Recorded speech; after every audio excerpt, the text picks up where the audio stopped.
Capítulo 4. Pluralidad de las existencias. De la reencarnación. ¿Cómo puede acabar de depurarse el alma que no ha alcanzado la perfección durante la vida corporal? Sufriendo la prueba de una nueva existencia.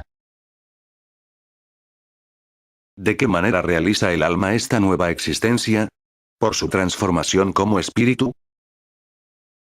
Al depurarse, el alma experimenta sin duda una transformación, pero para ello necesita la prueba de la vida corporal.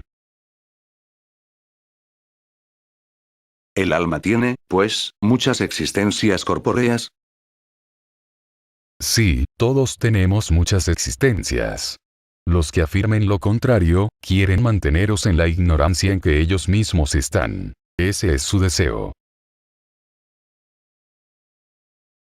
De este principio parece resultar que el alma, tras haber dejado un cuerpo, toma otro. Dicho de otra manera, reencarna en un nuevo cuerpo. ¿Así hay que entenderlo? Evidentemente. ¿Cuál es el objetivo de la reencarnación? Expiación, mejoramiento progresivo de la humanidad. Sin esto, ¿dónde estaría la justicia? ¿El número de las existencias corporales es limitado, o el espíritu reencarna perpetuamente? Con cada nueva existencia, el espíritu da un paso más por la senda del progreso. Cuando se ha despojado de todas sus impurezas, ya no tiene necesidad de las pruebas de la vida corporal. ¿El número de encarnaciones es el mismo para todos los espíritus? No, el que adelanta con rapidez se ahorra pruebas. No obstante, esas encarnaciones sucesivas son siempre muy numerosas, por cuanto el progreso es casi infinito.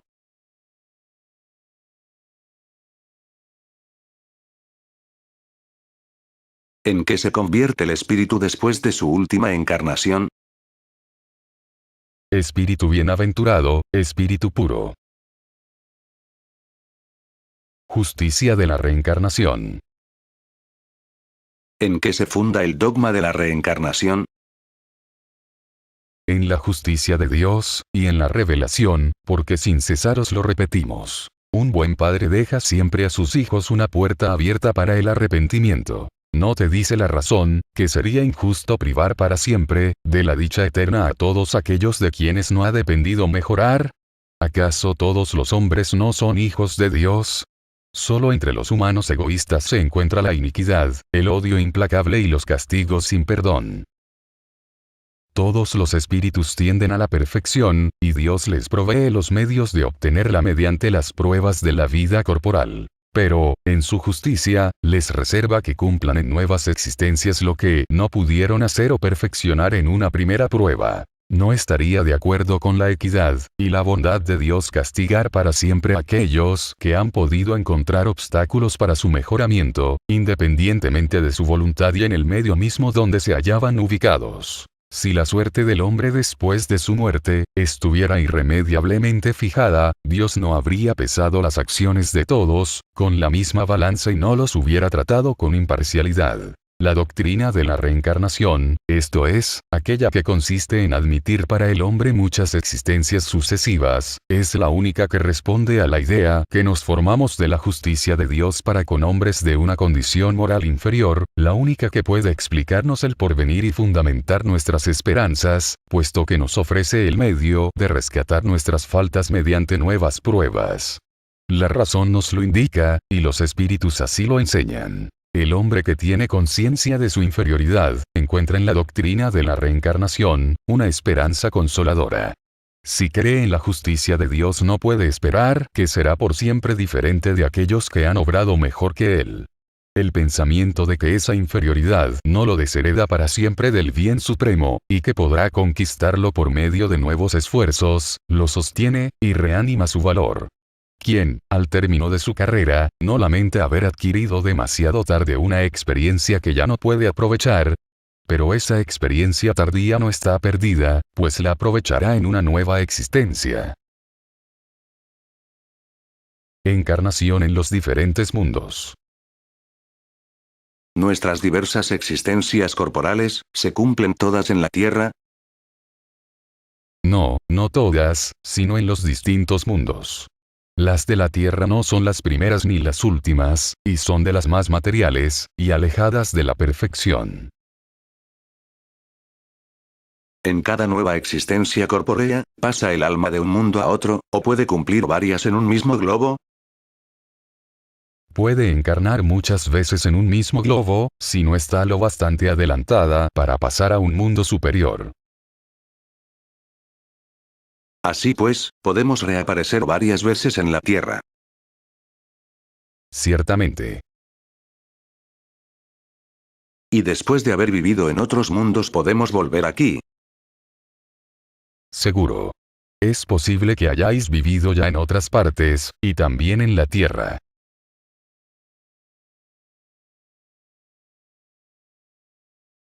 Reencarnar en la Tierra, constituye una necesidad. No. Pero si no adelantáis podréis ir a otro mundo que no sea mejor que la Tierra, o que sea aún peor. ¿Existe una ventaja en volver a vivir aquí? Ninguna ventaja en particular, a menos de estar cumpliendo una misión. Entonces se adelanta, aquí como en otras partes.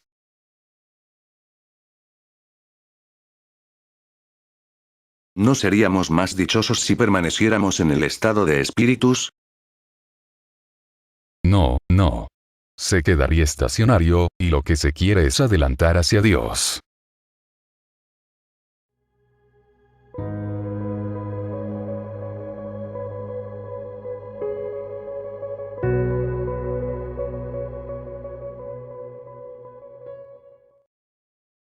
Tras haber encarnado en otros mundos, ¿pueden los espíritus hacerlo en este, si no encarnaron nunca aquí?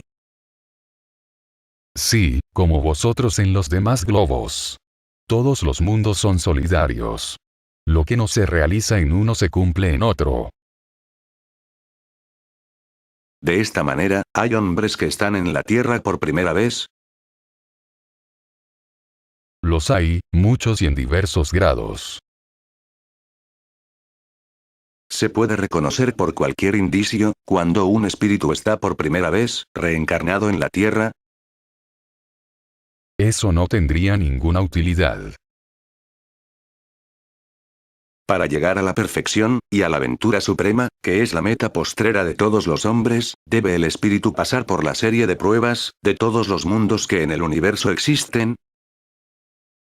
No, porque hay muchos mundos que están en el mismo grado y donde el espíritu no aprendería nada nuevo. ¿Cómo explicar entonces la pluralidad de sus existencias en un mismo globo? Tal vez se encuentre en cada ocasión en situaciones muy diferentes, que son para él otras tantas oportunidades para adquirir experiencia. ¿Pueden los espíritus volver a vivir corporalmente, en un mundo relativamente inferior, a aquel en que han residido ya? Sí, cuando deben realizar una misión para ayudar al progreso, y en tal caso aceptan con alegría las tribulaciones de esa existencia, porque les proporcionan un medio para adelantar. ¿No puede ocurrir esto también por expiación, y no es posible que Dios envíe a espíritus rebeldes a mundos inferiores? Los espíritus pueden permanecer estacionarios, pero no retroceden, y entonces su castigo consiste en no seguir adelantando y en recomenzar las existencias mal empleadas en el medio que a su naturaleza conviene. ¿Cuáles son los que deben recomenzar una misma existencia? Los que fallen en su misión, o en sus pruebas. ¿Los seres que habitan cada mundo, han llegado todos a un mismo grado de perfección? No, es como en la Tierra. Los hay más o menos adelantados. Al pasar de este globo a otro, ¿conserva el espíritu la inteligencia que en la Tierra tenía? Sin duda alguna. La inteligencia no se pierde, aunque acaso no posea los mismos medios de manifestarla. Esto depende de su superioridad, y del estado del cuerpo que tome. ¿Los seres que habitan los diferentes mundos, tienen cuerpos similares a los nuestros? Desde luego, poseen cuerpos, puesto que es necesario que el espíritu esté revestido de materia para obrar sobre ella. Pero esa envoltura es más o menos material, según sea el grado de pureza a que hayan llegado los espíritus, y es eso lo que constituye la diferencia entre los mundos que debemos recorrer. Porque hay muchas moradas en la casa de nuestro Padre y, en consecuencia, muchos grados. Unos lo saben y tienen conciencia de ello en la tierra, al paso que otros no están en modo alguno en las mismas condiciones.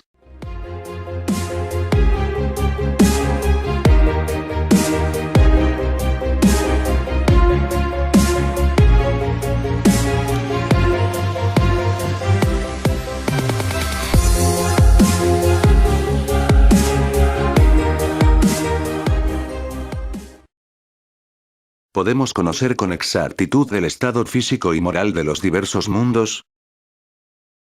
Nosotros, los espíritus, no podemos responder sino conforme al grado en que vosotros os halláis.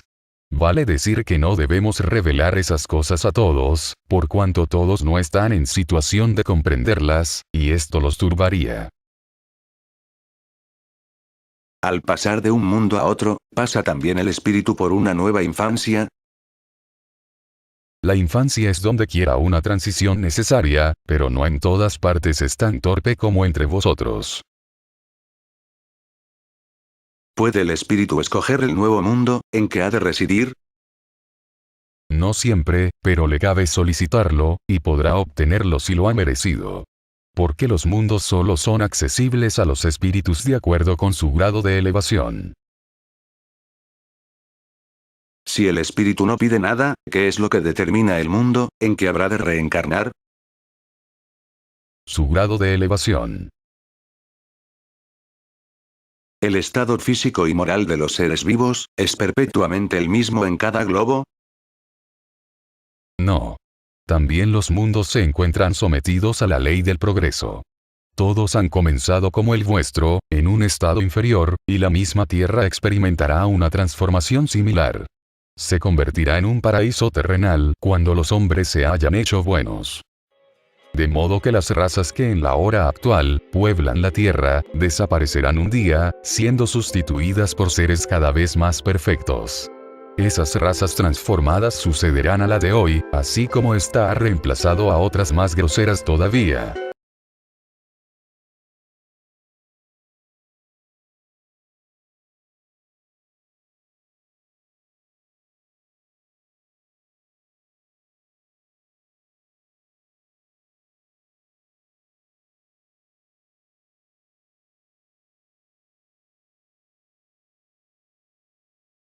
Hay mundos en que el espíritu, dejando de habitar un cuerpo material, solo tiene ya por envoltura al periespíritu. Sí, y esa envoltura misma se torna tan etérea que para vosotros es como si no existiera. Se trata entonces del estado de espíritus puros. De ello parece resultar, que no hay una demarcación neta entre el estado de las últimas encarnaciones, y el de espíritu puro. Tal demarcación no existe. Puesto que las diferencias se van borrando poco a poco, aquella se torna imperceptible, como la noche que se esfuma ante las primeras claridades del alba. ¿La sustancia del periespíritu, es idéntica en todos los globos? No, es más o menos etérea. Al pasar de un mundo a otro, el espíritu se reviste de la materia propia de cada uno de ellos, lo que se opera con la rapidez del relámpago. Los espíritus puros, habitan mundos especiales, o se hallan en el espacio universal, sin estar más ligados a un globo que a otro. Los espíritus puros residen en ciertos mundos, pero no se encuentran confinados en ellos, como sucede a los hombres en la tierra. Con más facilidad que los otros pueden trasladarse a todas partes. Transmigración progresiva. ¿Goza el espíritu de la plenitud de sus facultades, desde el principio de su formación? No, porque el espíritu, igual que el hombre, tiene también su infancia. En su origen, los espíritus solo poseen una existencia instintiva, y apenas si tienen conciencia de sí mismos y de sus actos. La inteligencia se desarrolla solo poco a poco. ¿Cuál es el estado del alma, en su primera encarnación? El estado de la infancia en la vida corporal. Su inteligencia despunta apenas. El alma se ensaya para la vida. ¿Las de nuestros salvajes, son almas en estado de infancia? Infancia relativa, pues son almas ya desarrolladas, que poseen pasiones. En consecuencia, ¿las pasiones constituyen un signo de desarrollo? De desarrollo, sí, pero no de perfección. Son un indicio de actividad y de la conciencia del yo, en tanto que en el alma primitiva la inteligencia, y la vida, se hallan en estado de germen. ¿Es posible ya, en esta vida, y por medio de una conducta perfecta, franquear todos los grados, y convertirse en espíritu puro, sin pasar por los grados intermedios? No, porque lo que el hombre considera perfecto está lejos de serlo. Hay cualidades que desconoce y no puede comprender. Podrá ser tan perfecto como lo permita su naturaleza terrena, pero ello no será la absoluta perfección. Sucede lo propio con un niño. Por muy precoz que sea, ha de pasar por la juventud antes de llegar a la edad madura. Así también ocurre con el enfermo, que pasa por la convalecencia antes de recobrar por entero su salud. Además, el espíritu debe progresar en conocimientos y en moralidad. Si solo avanzó en uno de esos sentidos, precisa que adelante en el otro, para alcanzar el punto más alto de la escala. Pero, cuanto más progrese el hombre en su vida presente, menos largas y penosas resultarán para él las pruebas que sigan. ¿Puede el hombre asegurarse en esta vida, una existencia futura, menos llena de amargura? Por cierto que sí, le cabe abreviar la longitud y las dificultades del camino. Solo el despreocupado se encuentra siempre en el mismo punto. ¿Podrá un hombre, en sus nuevas existencias, descender a un punto más bajo, que aquel en que se hallaba? En su posición social, sí, pero como espíritu, no. ¿El alma de un hombre de bien, puede, en una nueva encarnación, animar el cuerpo de un malhechor? No, puesto que no le es posible degenerar. ¿El alma de un perverso, podría convertirse en la de un hombre de bien? Sí, si se ha arrepentido, y en tal caso se trata de una recompensa.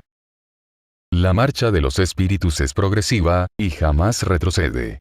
Se elevan ellos de manera gradual en la jerarquía y no descienden del rango que han alcanzado. En sus diversas existencias corporales, pueden descender en su condición humana, pero no como espíritus. Así, el alma de un poderoso de la tierra podrá más tarde animar el cuerpo del más humilde de los artesanos, y viceversa. Porque las categorías entre los humanos están, a menudo, en razón inversa, de la elevación de los sentimientos morales. Herodes era rey, y Jesús, carpintero. La posibilidad de mejorar en otra existencia, no puede inducir a ciertas personas, a perseverar en un mal camino, por pensar que podrán siempre corregirse más tarde. El que así piense, no cree en nada, y la idea de un castigo eterno ya no le hace mella, porque su razón la rechaza, y tal idea lleva a la incredulidad acerca de todo. Si solo se hubieran empleado medios racionales para conducir a los hombres, no existirían hoy tantos escépticos. Un espíritu imperfecto podrá pensar, en su vida corporal, como tú acabas de decirlo, pero una vez desprendido de la materia reflexionará de otra manera, y pronto comprenderá que ha hecho mal sus cálculos, y es entonces que adquirirá un concepto distinto para aplicar en una nueva existencia. Así se lleva a cabo el progreso, y he aquí por qué tenéis en la tierra unos hombres más adelantados que otros. Unos tienen ya una experiencia que otros no poseen aún, pero que adquirirán poco a poco. De ellos depende acelerar su progreso, o retardarlo indefinidamente. Puesto que no pueden los espíritus mejorar, si no es sufriendo las congojas de la existencia corpórea, se deduce de ello que la vida material, sería una especie de tamiso depuratorio por el que deben pasar los seres del mundo espírita, para llegar a la perfección.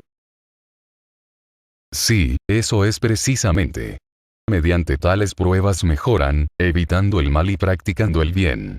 Pero solo después de muchas encarnaciones, o depuraciones sucesivas alcanzan, en un tiempo más o menos prolongado, según hayan sido sus esfuerzos, la meta a la cual tienden. ¿El cuerpo es el que influye sobre el espíritu, para mejorarlo, o el espíritu el que influye sobre el cuerpo? Tu espíritu lo es todo. Tu cuerpo constituye una vestidura que entra en putrefacción. He ahí todo. Suerte de los niños después de la muerte. ¿El espíritu de un niño muerto, a temprana edad, está tan adelantado como el del adulto? A veces mucho más, porque puede haber vivido mucho, y poseer mayor experiencia, sobre todo si ha progresado. Así pues, ¿puede el espíritu de un niño, estar más evolucionado que el de su padre? Esto es muy frecuente. ¿No lo comprobáis vosotros mismos a menudo, en la tierra? Puesto que el niño muerto a tierna edad no ha podido hacer el mal, ¿pertenece su espíritu a los grados superiores? Si no ha hecho el mal, tampoco hizo el bien, y Dios no lo exime de las pruebas que ha de padecer. Si es puro no será porque era niño, sino porque se hallaba más adelantado. ¿Por qué muchas veces se ve interrumpida la vida en la niñez? La duración de la vida del niño puede ser, para el espíritu en él encarnado, el complemento de una existencia interrumpida, antes del término debido, y su muerte es a menudo una prueba, o una expiación para los padres. ¿En qué se transforma el espíritu de un niño muerto a edad temprana? Recomienza una nueva existencia. Sexos en los espíritus. ¿Tienen sexo los espíritus? No, en el sentido en que vosotros lo entendéis, por cuanto los sexos dependen del organismo. Hay entre ellos amor y simpatía, pero basados en la afinidad de sentimientos. El espíritu que ha animado el cuerpo de un hombre, ¿puede en una nueva existencia animar el de una mujer, y viceversa? Sí, son los mismos espíritus los que animan a hombres y mujeres. Cuando se es espíritu, ¿se prefiere encarnar en el cuerpo de un hombre, o en el de una mujer? Esto importa poco al espíritu. Depende de las pruebas por las que tenga que pasar. Parentesco, filiación. ¿Transmiten los padres a sus hijos una porción de su alma, o solo se limitan a darles la vida animal, a la cual, otra alma, brinda la vida moral? Solo la vida animal, puesto que el alma es indivisible. Un padre torpe puede tener hijos talentosos, y a la inversa. Ya que hemos tenido muchas existencias, ¿se remonta el parentesco más allá de nuestra vida actual? No podría ser de otra manera. La sucesión de existencias corpóreas, establece entre los espíritus vínculos que se remontan a vuestras vidas anteriores. A menudo nace de ahí la simpatía entre vosotros, y también el que algunos espíritus os parezcan extraños. A los ojos de ciertas personas, la doctrina de la reencarnación, parece destruir los lazos de familia, al hacerlos remontarse más allá, de su actual existencia. Los amplía, no los destruye. Fundándose el parentesco en afectos anteriores, los vínculos que unen a los miembros de una misma familia son menos precarios.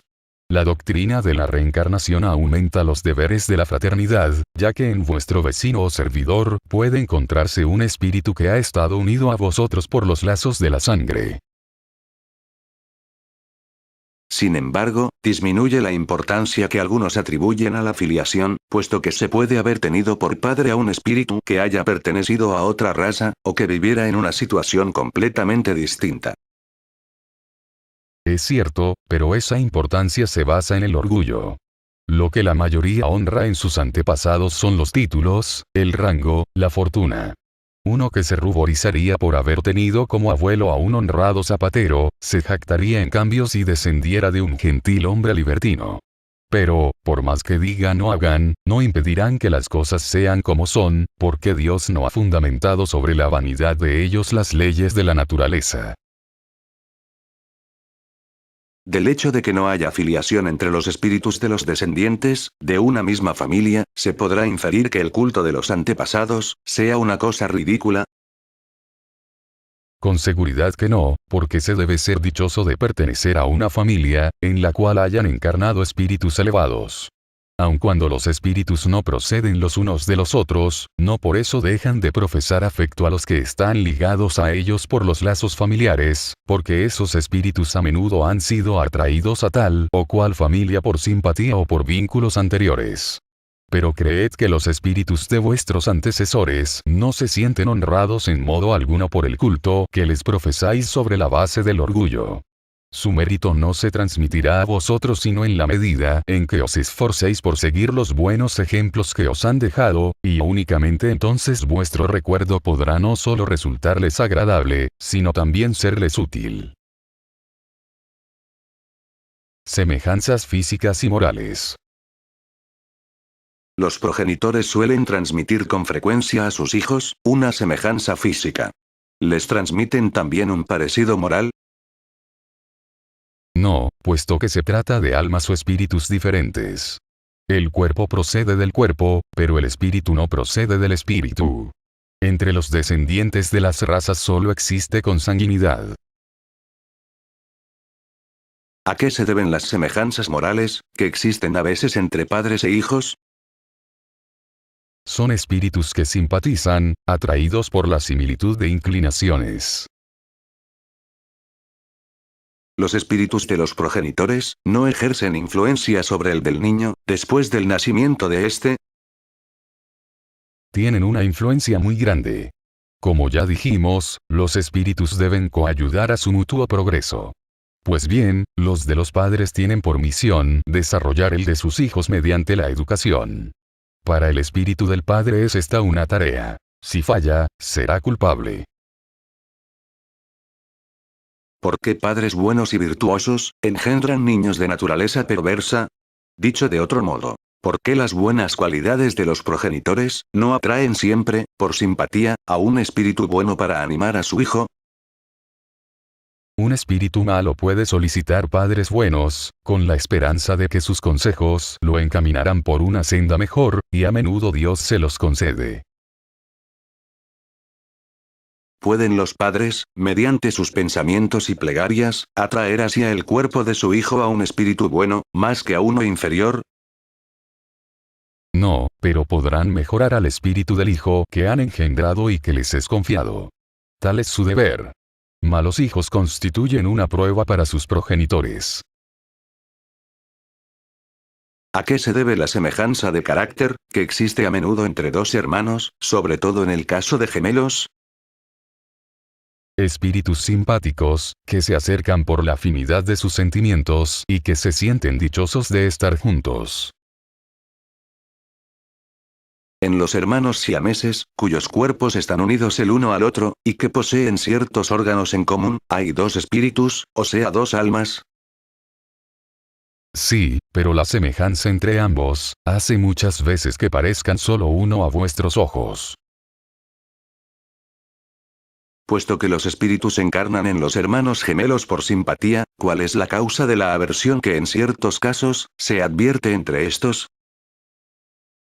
No, es regla que los gemelos sean espíritus que simpatizan.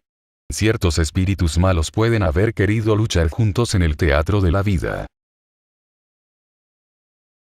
¿Qué pensar de las historias, según las cuales algunos niños luchan en el mismo seno materno? Es una imagen.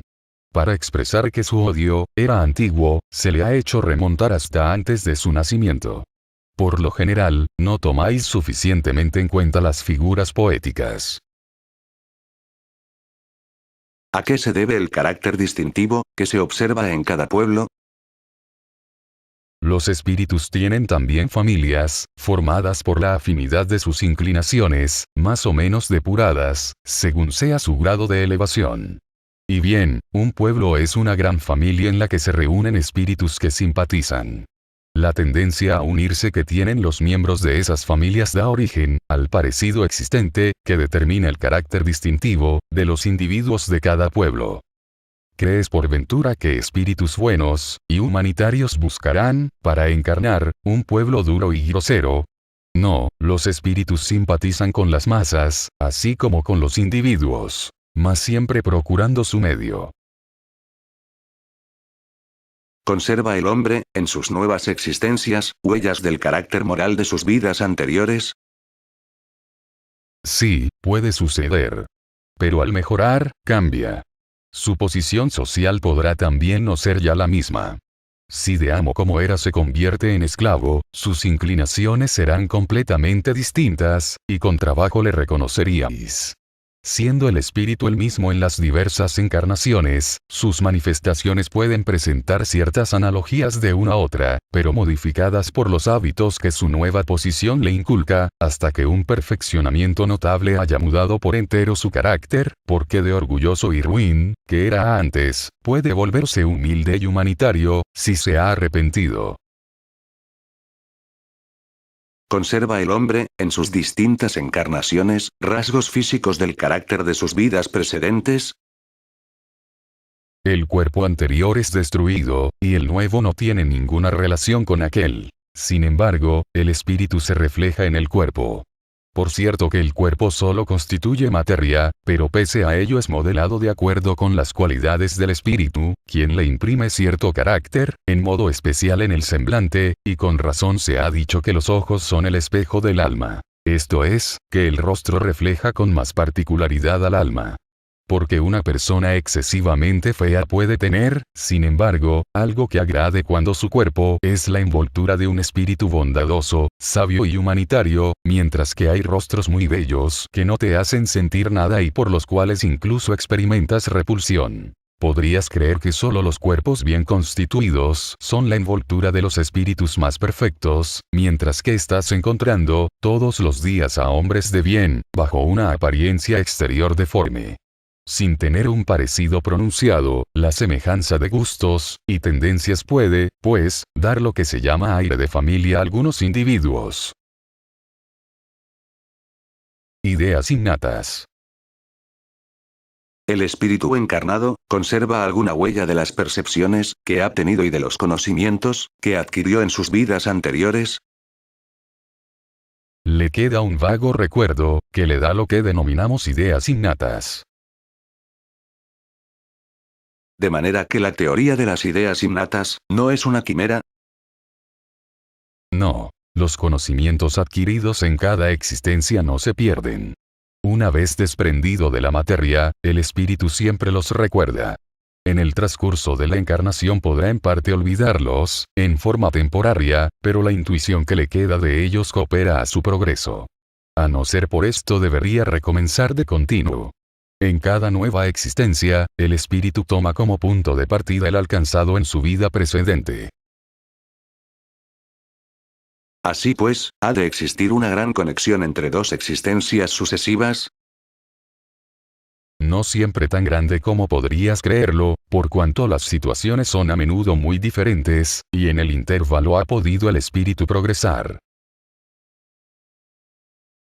¿Cuál es el origen de las facultades extraordinarias de algunos individuos que, sin haber hecho estudios previos, parecen tener la intuición de ciertos conocimientos, como los idiomas, el cálculo matemático, etc.? Recuerdo del pasado. Progreso anterior del alma, pero del cual el individuo mismo no tiene conciencia. ¿De dónde quieres que provengan? El cuerpo cambia, pero no el espíritu, aunque mude de vestimenta. Al cambiar de cuerpo, se puede perder ciertas facultades intelectuales, por ejemplo, dejar de aficionarse a las artes. En efecto, si se ha manchado esa inteligencia o si se hizo mal uso de ella. Además, determinada facultad puede permanecer aletargada durante una existencia, porque el espíritu quiere ejercer otra, que no tiene relación con aquella. Entonces queda en estado latente, para reaparecer más tarde. A un recuerdo retrospectivo debe el hombre, aún en estado salvaje, el sentimiento instintivo de la existencia de Dios, y el presentimiento de la vida futura. Se trata de un recuerdo que ha conservado, de lo que sabía como espíritu antes de encarnar. Pero el orgullo sofoca, a menudo ese sentimiento. A ese mismo recuerdo se deben ciertas creencias, relativas a la doctrina espírita, que en todos los pueblos encontramos. Esta doctrina es tan antigua como el mundo. De ahí que se la halle en todas partes, y esto constituye una prueba de que es verdadera. Al conservar la intuición de su estado como espíritu, el espíritu encarnado tiene la conciencia instintiva del mundo invisible, pero muchas veces esta es falseada por los prejuicios, y la ignorancia mezcla a ella con la superstición.